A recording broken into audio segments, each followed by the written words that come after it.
दोस्तों welcome back to my YouTube channel. आज आप लोगों के लिए आर्टिकल फर्स्ट जो है वो टेस्ट सीरीज लेकर आई हूँ।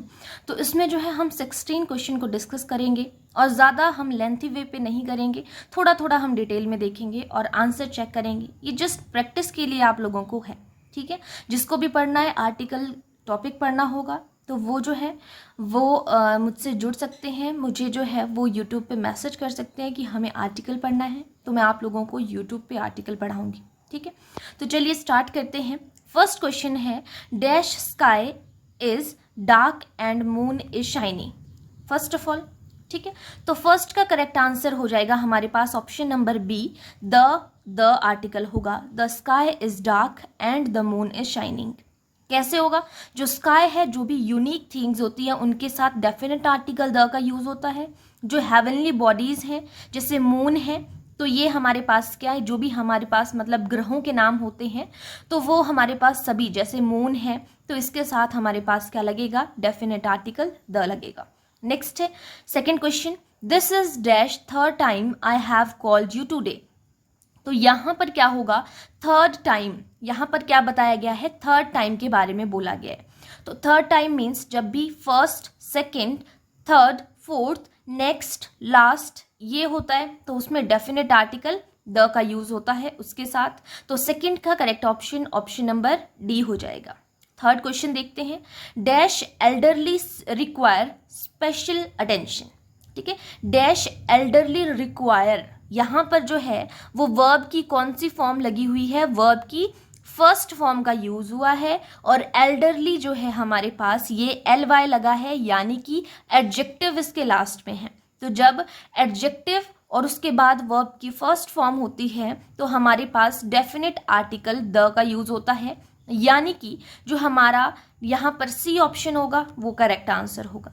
नेक्स्ट देखते हैं fourth number question, I ate dash apple yesterday dash apple was juicy and delicious. I ate dash apple तो मैंने जो है एप्पल खाया, कब, यस्टरडे। अब सेम एप्पल की बात हो रही है तो यहाँ पर जो है कॉमन नाउन है एप्पल। कॉमनली हम एप्पल यूज करते हैं सभी के लिए, एक क्लास को शो कर देता है, एप्पल की वो क्लास है। तो यहाँ पर फर्स्ट में हमारे पास लगेगा अकॉर्डिंग टू दी, क्या लगेगा, जो ए और एन है, यानी कि वोबल और कॉन्सोनेंट के अकॉर्डिंग हम यहाँ पर बोलेंगे आई एट एन एप्पल यस्टरडे। अब उसके बाद पर्टिकुलर सेंस में वो बात हो रही है कि जो एप्पल मैंने खाया था वो जूसी एंड डिलीशियस था। तो इस सेकंड वाले के साथ हम क्या यूज करेंगे, डेफिनेट आर्टिकल द का यूज करेंगे, यानी कि जो डी ऑप्शन है वो करेक्ट होगा, I ate an apple yesterday the apple was juicy and delicious. Second fifth question, words inscribed on the tomb of the dead. जो डेड होते हैं, जो मरे हुए लोग होते हैं, उनकी जो टॉम्ब यानी कि कब्र पर जो लिखवाए गए वर्ड होते हैं, इंस्क्राइब किए हुए होते हैं, उन्हें हम क्या कहते हैं, तो उन्हें हम कहते हैं एपिटफ, यानी कि ए ऑप्शन करेक्ट होगा।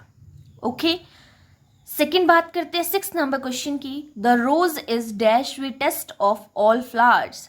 अब देखो यहाँ पर स्टूडेंट्स को इतना पता होता है कि जो हमारे पास स्वीटेस्ट है यानी कि वो क्या है, सुपरलेटिव डिग्री, तो उसके साथ डेफिनेट आर्टिकल द लगता है। यहाँ पर करेक्ट आंसर डी ऑप्शन होगा। लेकिन अगर वो क्लास को बता रहा है लास्ट में, तब ऑल फ्लावर्स के बारे में, सब फ्लावर्स के बारे में बताया जा रहा है कि उन सब में से वो सबसे ज़्यादा स्वीटेस्ट है, सबसे ज़्यादा अच्छा है, तो वह जब क्लास बताई होगी तब वो यहाँ पर द होगा। अगर क्लास नहीं बताई है तो वहाँ पर ए और एन का यूज होगा।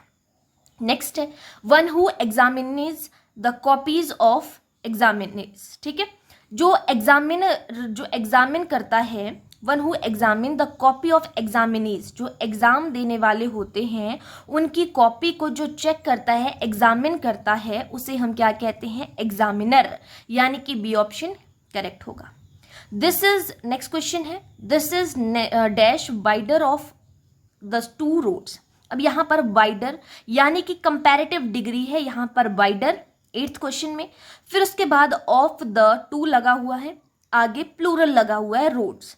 तो यहाँ पर ये भी फॉर्मेट हम जो है वो क्लास के अंदर पढ़ते हैं कि जब जो है comparative degree of the two लगा हुआ है तो कंपैरेटिव डिग्री से पहले डेफिनेट आर्टिकल द का यूज किया जाता है, यानी कि बी ऑप्शन करेक्ट होगा। Next 9th number question, I read dash book yesterday dash book was written by a well known author. ठीक है, सेम क्वेश्चन जो है एप्पल वाले क्वेश्चन की तरह है। ठीक है, बिल्कुल ही इजी क्वेश्चन है। अब यहाँ पर बोला जा रहा है कि मैंने जो है बुक पिछले कल पढ़ ली, यस्टरडे। अब जो बुक पढ़ी है वो जो है वो वेल नोन ऑथर है, जिन्होंने भी वो बुक लिखी हुई है। सेम बुक के बारे में बात हो रही है। तो 9th का करेक्ट आंसर जो है हमारे पास क्या हो जाएगा, B option. I read a book, book के अकॉर्डिंग ए आर्टिकल होगा। एक बुक की बात हो रही है, जो बुक हो रही है उसकी पर्टिकुलर सेंस में बात हो रही है तो डेफिनेट आर्टिकल द लगेगा। नेक्स्ट है to play fast and loose means. To play fast and loose means इसका मतलब क्या होता है कि जब हम किसी के ऊपर जो है वो डिपेंड नहीं करते हैं। टू बी अनडिपेंडेबल, यानी कि जो 10th का करेक्ट आंसर हो जाएगा option number B. Dash kangaroo is found in Australia. जो कैंगरू है इंग्लिश में हम कैंगरू बोलेंगे और हिंदी में इसे कंगारू बोलते हैं। तो dash kangaroo is found in Australia. जो कैंगरू है वो ऑस्ट्रेलिया में पाए जाते हैं, यहाँ पर ऐसे बात हो रही है। तो ये एक क्या कर रहा है, एक जाति का बोध करा रहा है पूरी। तो यहाँ पर डेफिनेट आर्टिकल द का यूज हो जाएगा। नेक्स्ट है अपोजिट बताना है हमें। रेटिसेंट बोला गया है। फर्स्ट क्वेश्चन में रेटिसेंट का अपोजिट पूछा है हमसे। तो यहाँ पर करेक्ट आंसर क्या हो जाएगा, रेटिसेंट का मीनिंग क्या होता है हमें वो पता होना चाहिए। तो रेटिसेंट होता है कम बोलने वाला। ठीक है, जो कम बोलने वाले होते हैं उन्हें हम रेटिसेंट कहते हैं। तो यहाँ पर अपोजिट पूछा गया है तो इसका करेक्ट आंसर क्या हो जाएगा, 12 का ऑप्शन नंबर बी करेक्ट हो जाएगा। लोकासियस, यहाँ पर जो लोकासियस है वो करेक्ट आंसर हो जाएगा। क्यों, क्योंकि रेटिसेंट होता है कम बोलने वाला और लोकेशियस जो है उसका मतलब होता है बातूनी, यानी कि बहुत ज्यादा बात करने योग्य या बात करने वाला। ठीक है, नेक्स्ट देखते हैं। ये हो गया आपका करेक्ट।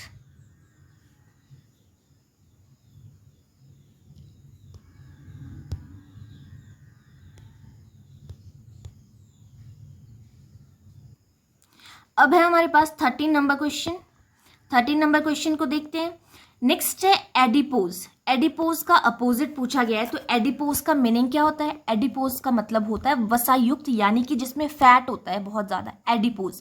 जैसे हम एडिपोज टिश्यूज के बारे में पढ़ते हैं, है ना, तो जिसमें फैट इंक्लूड होता है, फैट ज्यादा होता है, उसके बारे में हम बात करते हैं। तो करेक्ट आंसर हो जाएगा ऑप्शन नंबर 3, क्योंकि अपोजिट पूछा है, जिसमें ज्यादा फैट है तो कम है उसको थिन बोलेंगे हम। नेक्स्ट है हमारे पास 14 नंबर क्वेश्चन, जीलस। इसे जेलिश गलती से भी पढ़ना, ये जीलस है। तो जीलस मीन्स झील से बना हुआ है। तो OUS लगा है, जिसके लास्ट में OUS होता है वो कौन सा वर्ड होता है, एडजेक्टिव होता है। ठीक है, हमें इसका सिनोनिम बताना है। तो जीलस का मतलब क्या होता है, जो उत्साही होते हैं, जिनमें उत्साह भरा हुआ होता है। ठीक है, तो वो हुए हमारे पास जीलस।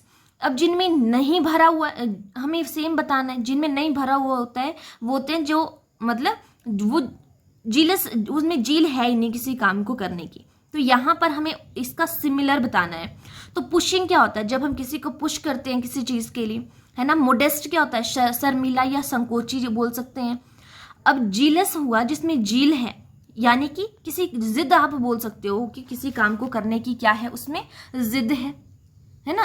तो यहाँ पर जो करेक्ट आंसर है मिस्टिक क्या होगा, रहस्यमय। तो यहाँ पर करेक्ट जो जीलस उत्साही है, उत्साह कब होगा, जब हम किसी को पुश करते हैं, यानी कि पुशिंग होगा, यानी कि ए ऑप्शन आपके पास 14 का करेक्ट होगा। नेक्स्ट है 15 नंबर क्वेश्चन, वेरासिटी। मतलब किसी में वेरासिटी है। अब वेरासिटी का मतलब कि सच्चाई है।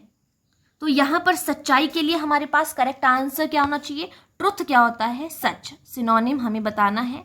तो वेरासिटी भी सच्चाई होती है और ट्रुथ भी सच होता है। नेक्स्ट है हुशमनी। हुशमनी की इडियम हमें बतानी है। तो इसका मतलब क्या होता है, हुशमनी का मतलब होता है कि जब जो है आपको किसी चीज़ का लालच दिया जाए कि हमें जो है ये काम करना चाहिए कि ये काम नहीं करना चाहिए, मुंह बंद रखने के लिए जो दिया जाने वाला पैसा होता है उसे हम क्या कहते हैं, हुशमनी कहते हैं। ठीक है, तो यहाँ पर करेक्ट आंसर हो जाएगा option number B, easy money, sorry option number C, bribe paid to secure silence, ठीक है, कि किसी चीज के लिए क्या दिया जा रहा है, लालच दिया जा रहा है। ऑप्शन नंबर सी करेक्ट होगा, ठीक है। मैंने यहाँ पर नंबरिंग चेक नहीं की थी, तो ऑप्शन नंबर सी जो है वो 16 का करेक्ट हो जाएगा। सो ये थे हमारे आज के 16 क्वेश्चन। अगर आपको ये सीरीज अच्छी लगे तो प्लीज लाइक कीजिएगा, चैनल को सब्सक्राइब कीजिएगा। Thank you.